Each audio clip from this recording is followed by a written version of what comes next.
Oh my right? We gosh. see where students start really comparing themselves to others and start recognizing when they stand out. And a student Yeah. doesn't necessarily want to stand out always for being insanely bright or extremely bright. Because Right. it doesn't Right. always, there's a lot of, unfortunately, I think, negative connotation with that, whether it be teasing or ostracization from peers, or, oh, you're a goody two shoes, or you do whatever it is. And they Hmm. start to be much more aware of that. And I think that there probably is a large part of that where these maybe in highly intelligent students then kind of sort of self-censor themselves or keep themselves in the background.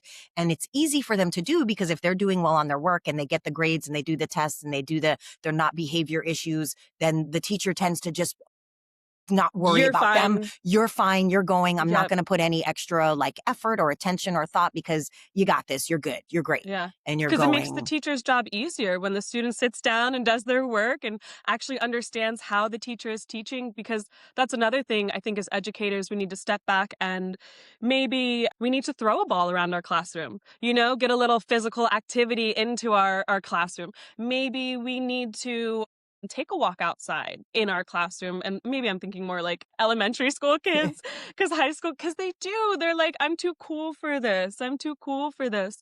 But trying to have our kids have a love to be lifelong learners, I think that's the best success we can have as educators, getting lifelong learners.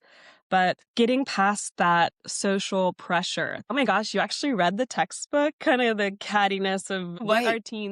our teens do face amongst one another. And I think that the social media kind of amplifies that.